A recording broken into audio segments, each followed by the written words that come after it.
Hi everybody, this is Boog Reviews, and today I'm going to be doing a review on the Marvel Legends Thor Love and Thunder Gorr figure. So before we take a look at Gorr, let's take a look at the accessories that he comes with. So first up, he comes with the right leg of the Korg Build-A-Figure, and finally he comes with the all-black sword. And this looks really good. It's got some really nice sculpt detail to the blade and everything. Looks really nice. I just wish that this is a matte black, and down here it goes to a glossy black, and even down here at the bottom of the sword. So I wish it would have been either just all the matte color or all gloss. Another complaint I have is that the sword is really loose in his hand. It wobbles when you try and pose it around. A certain way you get it, it will stay, but the more you pose it around, the more it's just going to become loose and sit in his hand like that. So it would have been nice if he would have had a tighter gripping hand for this. So now, let's take a look at his head sculpt. So taking a look at this head sculpt, Hasbro did a really good job capturing the likeness of Christian Bale. I think this is a really good head sculpt. The printing on the face looks really good. He has black veins on his neck and the sides of his head. And he also has some sort of scarring over his head and arms. So I'm wondering what that's all about. It also has some paint variation over top of him. Kind of reminds me of Drax's tattoos. So yeah, we won't know until we see the movie. Now, for the design of this figure, this is vastly different from the comics. This looks nothing like Gorr from the comics. I still like this design, but there's nothing on this figure that resembles the comic version. He has a cape that is sculpted very, very nicely. All the wrinkles and the texturing looks really, really good. This almost looks like real fabric.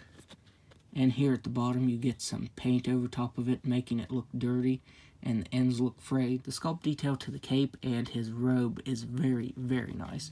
And this is a separate piece, so if you want to take it off, you can do that. That's what he looks like with the cape off there. As I said, his whole robe is sculpted and textured really, really nicely. On his arms you get more of that scarring, and some paint variation over top of it. On both of his hands, the ends of his fingers are painted black, and he has white nails. One thing I forgot to mention is that on both of the joints right here for the elbows, there's a really ugly place right here from where it was cut from the mold. That is really distracting to look at. It would have been nice if they would have just painted over top of this. It wouldn't be so bad if it was painted, but you know, it's this bright white color, and that stands out really, really bad. Just like with the back of his cape, the bottom of his robe here has that dirt painted over top of it, and it looks really nice. But the bad thing is, even though this is a softer material, his articulation isn't going to be that great right here in the legs. It does hinder it. So it would have been really nice if we would have at least gotten some soft goods for this bottom part right here, just so you could pose him around. Because, you know, he's not going to be able to kick forward or back, or really use the double-jointed knee right there. So that is a little bit irritating. Even though the robe does hide his legs, Hasbro did sculpt these. They have some good texturing to them. I guess he's wearing some sort of sweatpants underneath this. So now let's go ahead and go over Gorr's articulation. So he has a ball-jointed head that can look up all the way. He can just about look down all the way. He can move his head side to side. You get some really good tilting. He has ball-jointed shoulders that can move all the way out. He has swivel at the bicep, double-jointed elbows that can bend in all the way. He has a hinge on the right wrist that can move side to side and up and down this way. And on the left side, he has your normal swivel that moves side to side and up and down.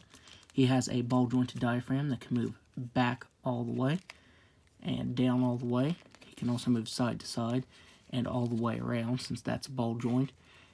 He has ball-jointed hips that can only move out that far. If you move this any farther, it will split the robe here. He has swivel at the thigh, double-jointed knee that you're really only going to get that much articulation out of. He has a thigh swivel that moves side to side. He has a swivel at the shin that can move side to side, and ankle that can move down all the way, up all the way, and an ankle rocker.